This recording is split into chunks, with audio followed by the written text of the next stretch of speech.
نحمده ونصلي على رسوله الكريم اما بعد فاعوذ بالله من الشيطان الرجيم بسم الله الرحمن الرحيم رب اشرح لي صدري ويسر لي امري واحلل عقدة من لساني يفقهوا قولي. ہماری گفتگو کا موضوع ہے قیامت کی نشانیاں. بحیثیت مسلمان ہم سب کا ایمان ہے کہ یہ دنیا ہمیشہ باقی نہیں رہے گی، ایک دن سب کچھ ختم ہو جائے گا، اور ایسا ہونا بھی چاہیے، اس لیے کہ ہر آغاز کا ایک انجام ہوتا ہے، ہر ابتدا کی ایک انتہا ہوتی ہے. جس چیز پر زندگی آتی ہے اس پر موت کا آنا بھی لازم ہے. ہم اپنے آس پاس اس کی بہت سی نشانیاں دیکھتے رہتے ہیں. کائنات میں بہت سے دلائل بکھرے ہوئے ہیں جو ہمیں یقین دلاتے ہیں کہ ایک دن یہ سب کارخانہ بند ہو جائے گا، ختم ہو جائے گا، یہ دنیا فنا ہو جائے گی. وہ وقت قرآن پاک کے الفاظ میں زمین و آسمان پر بہت بھاری ہوگا، اور اس بھاری وقت کے آنے سے پہلے دنیا میں کچھ علامات نمودار ہوں گی. تو آج چند ایک احادیث آپ کی خدمت میں پیش کروں گی جو قیامت کی نشانیوں کے بارے میں ہیں. اس سے ایک تو ہمیں اپنے عمل کا جائزہ لینے کا موقع ملے گا، دوسرے ان سے یہ بات سامنے آتی ہے کہ نبی صلی اللہ علیہ وسلم کی باتیں کتنی سچی باتیں تھیں.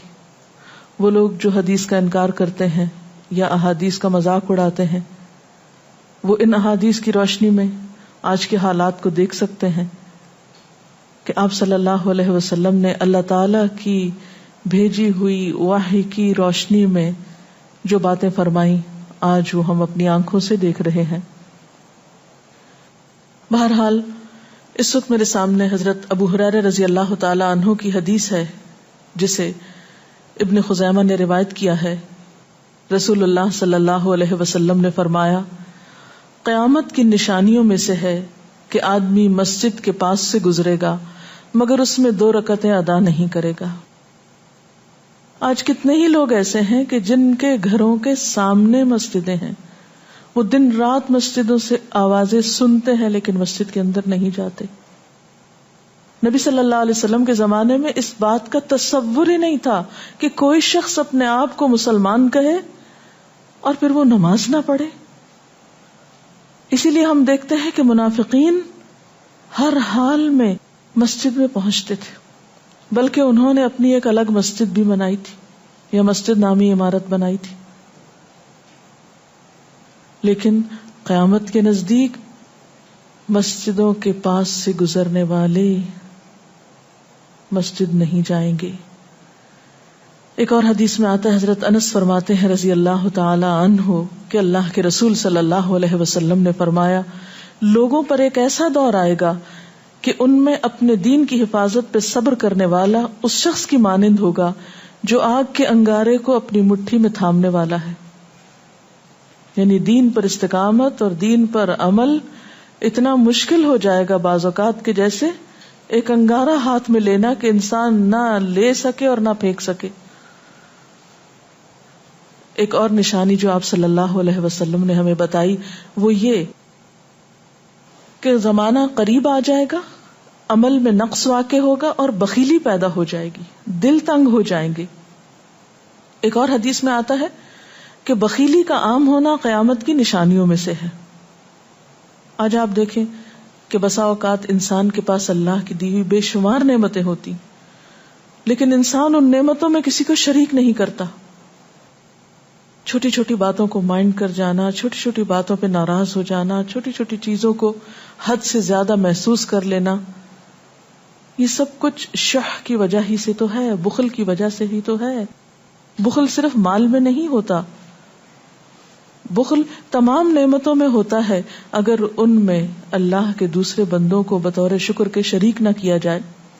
ایک اور حدیث میں آتا ہے، مجموع الزوائد میں یہ حدیث روایت ہوئی ہے، رسول اللہ صلی اللہ علیہ وسلم نے فرمایا کہ لوگ سخت اور بخیل ہو جائیں گے، یعنی ان کے دل سخت ہو جائیں گے اور ان کے اندر بخل عام ہو جائے گا. ایک اور نشانی قیامت کی آپ صلی اللہ علیہ وسلم نے یہ بتائی کہ مساجد میں زیب و زینت بہت ہوگی، یعنی نمازی تو کم ہوں گے لیکن مسجدیں سجائی بہت جائیں گی. حضرت انس بن مالک کی روایت ہے، مسند احمد نے اس کو روایت کیا ہے، رسول اللہ صلی اللہ علیہ وسلم نے فرمایا قیامت قائم نہیں ہوگی یہاں تک کہ لوگ مسجدوں میں فخر و مباحات کریں گے، یعنی مسجد کے بنانے میں، اس کے سجانے میں، اس کی آرائش میں ایک دوسرے کا مقابلہ کرنے لگیں گے. ایک اور حدیث میں آتا ہے کہ قیامت کی علامات میں سے ہے کہ لوگ مسجدوں کو سجایا کریں گے، یعنی اللہ تعالیٰ کو نماز پڑھ کے خوش کرنے کی بجائے مسجد بنا کے سجا کے خوش کرنے کی کوشش ہوگی. حضرت ابو الدرداء سے روایت ہے کہ جب تم لوگ مسجدوں کو سجانے لگو، قرآن کو مزین کرنے لگو تو تمہاری بربادی ہے، کیونکہ قرآن پاک پڑھنے کے لیے آئے، محض سجانے کے لیے نہیں. آج آپ دیکھیں کہ بسا اوقات ہم اسے پڑھتے کم ہیں، سمجھتے کم ہیں، اس کے مطابق زندگی نہیں بسر کرتے، لیکن خوبصورت انداز میں سنہری الفاظ میں لکھوا کر گھروں میں سجا دیتے ہیں. تو قرآن پاک سجانے کے لیے نہیں آیا، وہ تو ہدی للناس ہے، ساری انسانیت کی ہدایت کے لیے آیا ہے، لیکن ہم نے اس کا بس اتنا ہی فائدہ اٹھایا کہ اسے خوبصورت انداز میں لکھ کے طاقوں میں سجا دیا. اسی طرح ایک اور نشانی کہ انسان حلال حرام کی پرواہ نہیں کرے گا. رسول اللہ صلی اللہ علیہ وسلم نے فرمایا، صحیح بخاری کی روایت ہے، لوگوں پہ ایسا وقت ضرور آنے والا ہے کہ آدمی اس بات کی بالکل فکر نہیں کرے گا کہ جو مال اس نے حاصل کیا ہے وہ حلال ہے یا حرام ہے، یعنی کس ذریعے سے حاصل کیا ہے.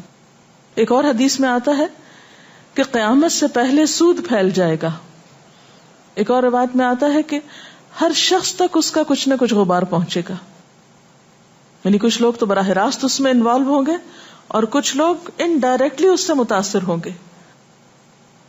اسی طرح قیامت کی نشانیوں میں سے ایک اور نشانی دیگر امتوں کی مشابہت اور تقلید ہوگی.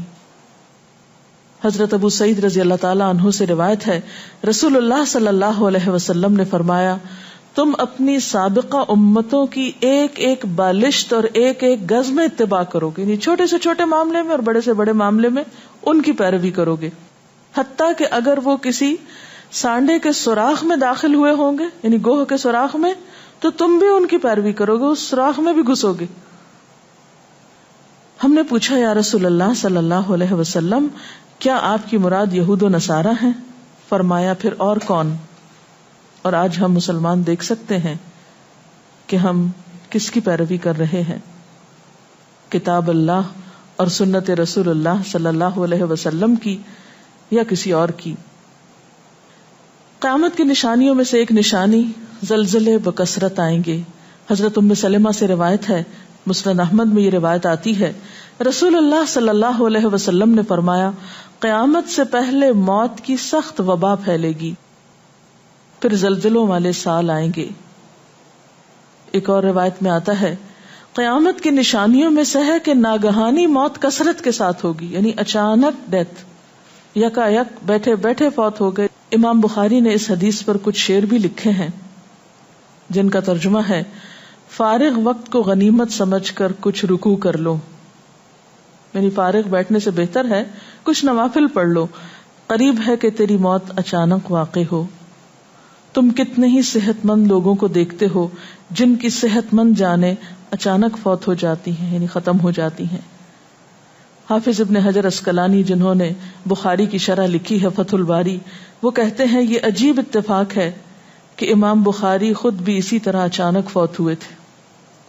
یعنی اچانک موت جو ہے وہ کسی پر بھی آ سکتی ہے، کوئی نیک ہو یا بد ہو. ہم یہ نہیں کہہ سکتے کہ ہم بہت نیک ہیں یا ہم بڑے اچھے کام کرتے ہیں تو ہمارے ساتھ یہ معاملہ نہیں ہو سکتا، یہ کسی کے ساتھ بھی ہو سکتا ہے.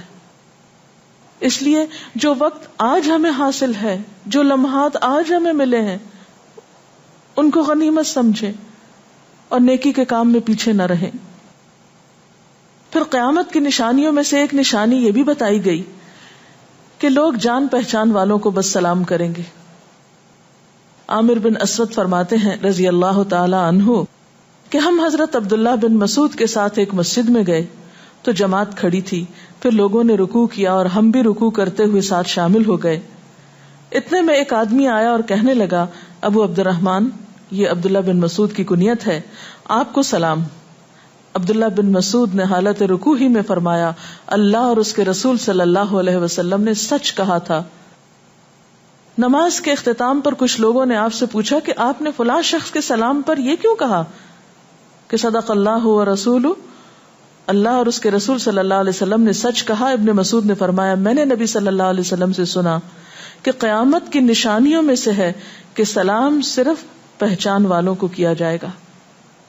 یعنی آپ کسی مجلس میں جاتے ہیں، مسنون طریقہ کیا ہے؟ اگر آپ کسی گیدرنگ میں جائیں، سب کو بیک وقت السلام علیکم کہیں، لیکن بہت دفعہ آپ نے دیکھا ہوگا کہ لوگ آتے ہیں، سب کو نہیں پوچھتے، ان میں سے جو جان پہچان والا ہوتا ہے اس کا نام لے کر بس سلام کرتے ہیں۔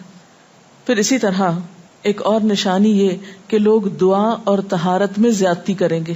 حضرت سعد رضی اللہ تعالی عنہ سے روایت ہے، انہوں نے سنا کہ ان کا بیٹا اس طرح دعا کر رہا ہے، یا اللہ میں تجھ سے جنت کا سوال کرتا ہوں، اس کی نعمتوں کا سوال کرتا ہوں، اس کی رونقوں اور تر و تازگیوں کا سوال کرتا ہوں، وغیرہ وغیرہ، اور میں آگ سے تیری پناہ مانگتا ہوں، اس کی زنجیروں سے اور طوقوں سے پناہ مانگتا ہوں۔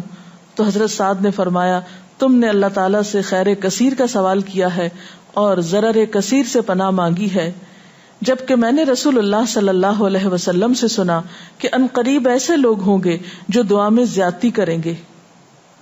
یعنی صرف یہ کہہ دینا کافی ہے کہ اللہ تو ہمیں جنت عطا فرما اور دوزخ سے بچا، اس کی بہت تفصیلات میں جانے کی ضرورت نہیں۔ جب جنت میں داخل ہو گئے تو سب کچھ نصیب ہو گیا، اور جب جہنم سے بچ گئے تو سب سے بچت ہو گئی۔ پھر آپ نے یہ آیت پڑھی، اپنے رب سے عاجزی سے دعا مانگو، یقیناً وہ زیادتی کرنے والوں کو پسند نہیں کرتا۔ یعنی دعاؤں میں زیادتی اور اس قسم کی تفصیلات یہ پسندیدہ نہیں ہے۔ تمہیں یہی کافی تھا کہ تم یوں کہتے، یا اللہ میں تجھ سے جنت اور ہر اس قول و عمل کا سوال کرتا ہوں جو جنت کے قریب کر دے، اور میں تیری پناہ چاہتا ہوں جہنم سے اور ہر اس قول و عمل سے جو جہنم کے قریب کرے۔ تو اتنا کہنا کافی تھا۔ پھر قیامت کی نشانیوں میں سے ایک نشانی آپ صلی اللہ علیہ وسلم نے یہ بھی بتائی کہ نااہل حاکم مقرر کیے جائیں گے۔ حضرت ابو ہریرہ سے روایت ہے کہ قیامت کی نشانیوں میں سے ہے کہ ذلیل اور کمینے لوگ نیک شریف لوگوں پر غالب ہو جائیں گے۔ کیوں ابن مسعود، کیا تم نے بھی یہ بات میرے محبوب صلی اللہ علیہ وسلم سے سنی ہے؟ ابن مسعود نے فرمایا، ہاں رب کعبہ کی قسم۔ حضرت حذیفہ سے روایت ہے کہ قیامت اس وقت تک قائم نہ ہوگی جب تک کہ تم اپنے امام کو قتل نہ کرو گے، یعنی لوگ اپنے حاکموں کو مارنے لگیں گے اور اپنی تلواروں کے ساتھ آپس میں ہی لڑائی کرو گے، علاوہ ازیں تم میں سے بدترین لوگ تمہاری دنیا کے وارث ہو جائیں گے۔ اسی طرح قیامت کی نشانیوں میں سے ایک نشانی یہ بھی ہے، حضرت عبداللہ بن مسعود سے مروی ہے کہ رسول اللہ صلی اللہ علیہ وسلم نے فرمایا، قیامت کے قریب صرف مخصوص لوگوں کو سلام کیا جائے گا۔ تجارت اس قدر پھیل جائے گی کہ عورت تجارت میں اپنے خاوند کا ہاتھ بٹائے گی، یعنی اتنا بزنس ہوگا کہ مرد سے اکیلے نہیں سنبھالا جائے گا، عورتیں اس میں شریک ہوں گی، رشتہ داری توڑی جائے گی، یعنی مال کثرت سے ہونے کے باوجود رشتہ داروں کا خیال نہیں رکھا جائے گا، جھوٹی گواہی دی جائے گی، حق چھپایا جائے گا، اور قلم کا ظہور ہو جائے گا، یعنی نشر و اشاعت خوب ہوگی، خوب لکھا جائے گا۔ ایک اور روایت میں آتا ہے کہ وقت مختصر ہو جائے گا۔ آج آپ دیکھیے ہر شخص وقت کی کمی کی شکایت کرتا ہے۔ حضرت ابو ہریرہ رضی اللہ تعالیٰ عنہ سے روایت ہے، رسول اللہ صلی اللہ علیہ وسلم نے فرمایا، قیامت قائم ہونے سے پہلے یہ نشانی ظاہر ہوگی کہ زمانہ قریب آ جائے گا، یتقارب الزمان، سال مہینے کی طرح، مہینہ ہفتے کی طرح، ہفتہ دن کی طرح، اور ایک دن ایک گھنٹے کی طرح، اور ایک گھنٹہ آگ کے شعلے کی طرح تیزی سے گزرنے والا ہو جائے گا۔ اور آج آپ دیکھیے کہ اللہ کے رسول صلی اللہ علیہ وسلم کی یہ بات کتنی سچ معلوم ہوتی ہے کہ ہر شخص وقت کی کمی کا شکار ہے، اور پتہ ہی نہیں چلتا ہفتہ گزر گیا، پتہ ہی نہیں چلتا مہینہ گزر گیا، پتہ ہی نہیں چلتا سال گزر گیا، پتہ ہی نہیں چلتا اتنی عمر گزر گئی، کل کی بات لگتی ہے. اور انڈائریکٹلی یہ اشارہ اس بات کی طرف کہ زندگی کی رفتار بہت تیز ہو جائے گی، یعنی فاسٹ لائف جس کو آپ کہتے ہیں اس کا شکار ہو جائے گا. ایک اور روایت میں آتا ہے کہ دنیا محبوب ہو جائے گی، موت سے نفرت ہو جائے گی. حضرت ابو ہریرہ سے روایت ہے رسول اللہ صلی اللہ علیہ وسلم نے حضرت ثوبان سے فرمایا، اے ثوبان، اس وقت تمہارا کیا حال ہوگا جب دوسری امتیں تم پر اس طرح ٹوٹ پڑیں گی جس طرح تم کھانے کے برتن پہ ٹوٹ پڑتے ہو. ثوبان نے کہا، میرے ماں باپ آپ پہ قربان، اے اللہ کے رسول صلی اللہ علیہ وسلم، کیا اس وقت ہم تعداد میں کم ہو جائیں گے؟ فرمایا، نہیں، بلکہ تم کثرت میں ہوگے، لیکن اللہ تعالیٰ تمہارے دلوں میں وہن ڈال دے گا. صحابہ نے پوچھا، یا رسول اللہ صلی اللہ علیہ وسلم، وہن کیا چیز ہے؟ آپ نے فرمایا، دنیا سے محبت اور جہاد سے نفرت. اور ایک روایت میں آتا ہے، دنیا سے محبت اور موت سے نفرت. اسی طرح نیک لوگ آہستہ آہستہ کم ہو جائیں گے. رسول اللہ صلی اللہ علیہ وسلم نے فرمایا، نیک لوگ یکے بعد دیگرے رخصت ہوتے جائیں گے، فوت ہوتے جائیں گے. فضول لوگ باقی رہ جائیں گے، بیکار، نکمے، جس طرح جو کا بھوسا یا ردی کھجور باقی رہ جاتی. اللہ تعالیٰ ان فضول لوگوں کی کچھ پرواہ نہ کرے گا، کوڑے کرکٹ کی طرح ہوں گے جن کی کچھ پرواہ نہ کرے گا کہ ان کو پھینک دیا جائے یا کاٹ دیا جائے یا کہیں جلا دیا جائے. ایسے لوگوں کی اللہ تعالیٰ کو کچھ بھی ضرورت نہیں ہو. حضرت عمرو بن شعیب اپنے والد سے اور اپنے دادا سے روایت کرتے ہیں، رسول اللہ صلی اللہ علیہ وسلم نے فرمایا، لوگوں پر ایک ایسا وقت آئے گا کہ ان کی خوب چھانٹی صفائی کی جائے گی تو فضول لوگ باقی رہ جائیں گے اور نیک لوگ ختم ہو جائیں گے. پھر آپ نے اپنے دونوں ہاتھوں کی انگلیوں کو آپس میں ملا کر فرمایا، اس طرح ان کے وعدے اور امانتیں خلط ملط ہو کر رہ جائیں گے اور وہ اختلافات کا شکار ہو جائیں گے. یعنی نہ ان میں وعدوں کا پاس ہوگا، نہ امانتوں کی ادائیگی کا احساس ہوگا، اور وہ ایک ہی چیز جانیں گے اور وہ لڑائی جھگڑا، اختلافات. کیونکہ کوڑا کرکٹ ہے نا، کوئی وزن تو اس کا ہے نہیں، کوئی اصول تو ہے نہیں، کسی نیک کام میں استقامت تو ہے نہیں، بس جدھر کو پانی جا رہا ہے اس پہ بہ رہے ہیں، ہوا چل رہی ہے اس پہ اڑ رہے ہیں. تو ایسے نکمے اور بیکار لوگ باقی بچیں گے اور پھر ایک دن دنیا اپنے اختتام کو پہنچ جائے گی. ہر گھر میں فتنہ داخل ہو جائے گا. حضرت عوف بن مالک فرماتے ہیں کہ میں غزوہ تبوک کے موقع پر رسول اللہ صلی اللہ علیہ وسلم کی خدمت میں حاضر ہوا، جبکہ آپ اس وقت چمڑے کے ایک خیمے میں تشریف فرما تھے. آپ نے فرمایا، قیامت کی 6 نشانیاں گن لو. پھر ایک ایسا عام اور تباہ کن فتنہ ہوگا کہ عرب کا کوئی گھر بھی اس کی لپیٹ میں آنے سے محفوظ نہ رہ سکے گا. تو اللہ تعالیٰ سے دعا ہے کہ وہ ہمارے ایمان اور عمل کی حفاظت فرمائے اور ہمیں نیکی کی توفیق عطا فرمائے، اپنی ذمہ داریوں کو صحیح معنوں میں پورا کرنے کی توفیق عطا فرمائے. اگر آپ کے ذہن میں کوئی سوال ہو تو آپ کر سکتے ہیں. جو لوگ قیامت کی ان علامات کا مذاق اڑاتے ہیں اور کہتے ہیں کہ یہ حالات تو بہت عرصے سے ہیں، قیامت آنی ہوتی تو آ چکی ہوتی، تو ہم کیا کر سکتے ہیں، انہیں کیسے سمجھا سکتے ہیں؟ دیکھیے کہ جو لوگ مذاق اڑانے پر تل جاتے ہیں ان کا کوئی علاج نہیں. نبی صلی اللہ علیہ وسلم کے زمانے میں بھی ایسے لوگ موجود تھے جو دین کے شاعر کا مذاق اڑاتے تھے. قرآن نے ایسے لوگوں کو منافق بتایا ہے. اور بات یہ ہے کہ جب قیامت آئے گی تو پھر کسی سے پوچھ کر نہیں آئے گی، اس کا وقت تو اللہ تعالیٰ کو معلوم ہے، اور جب آ جائے گی تو کوئی اس سے فرار حاصل نہیں کر سکے گا. آج ہمیں اللہ تعالیٰ نے اختیار دیا ہے، چاہیں تو کسی چیز کو مانیں اور چاہیں تو انکار کر دیں، لیکن جب اصل حقیقت سامنے آئے گی تو پھر ہم انکار نہ کر سکیں گے. آپ نے بتایا کہ قیامت کی نشانیوں میں ہے کہ طہارت میں بھی زیادتی کی جائے گی، تو اس سے کیا مراد ہے؟ اس کا معنی یہ ہے کہ لوگ طہارت حاصل کرتے وقت وسائل یا ریسورسز کو بہت ضائع کریں گے. مثلاً یہ کہ وضو کرتے وقت بہت زیادہ پانی لنڈھانا، بہت صابن گرانا، اسی طرح نہاتے وقت بہت پانی ضائع کرنا. نبی صلی اللہ علیہ وسلم کے زمانے میں پانی کی قلت بھی ہوتی تھی، لیکن اس کے باوجود آپ صلی اللہ علیہ وسلم کی تعلیمات میں ہے یہ بات کہ ایک شخص کو آپ نے فرمایا تھا کہ خواہ تم دریا کے کنارے بیٹھے ہو پھر بھی وضو کے لیے اتنا ہی پانی لو جتنا تمہاری ضرورت ہے، یعنی بہت زیادہ پانی ضائع نہ کرو. آج ہم دیکھتے ہیں کہ بہت سے وسائل کے ذریعے پانی کا حصول بعض علاقوں میں بہت آسان ہو گیا ہے اور لوگ بہت ناقدری کے ساتھ پانی ضائع کرتے ہیں.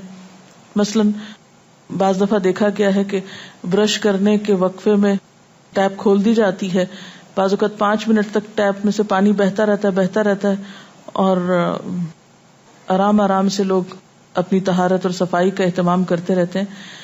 تو کسی بھی طرح کے وسائل کو ضائع کرنا جو ہے وہ اسلامی تعلیمات کے خلاف ہے، خواہ وہ دین کے کسی کام کے کرنے میں ہی کیوں نہ استعمال کیے جائے، وضو جیسی چیز میں ہی کیوں نہ استعمال کیے جا رہے ہوں.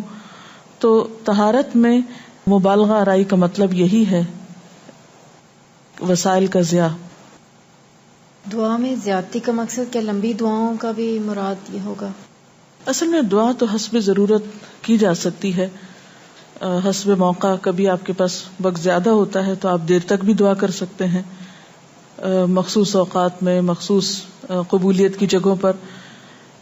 لیکن سنت کے طریقے سے ہٹ کر مبالغہ آرائی کے انداز میں دعا کرنا اور پھر ردیف قافیے ملا کر دعا کرنا یا شعر و شاعری کے انداز میں دعا کرنا، ان چیزوں سے منع کیا گیا ہے.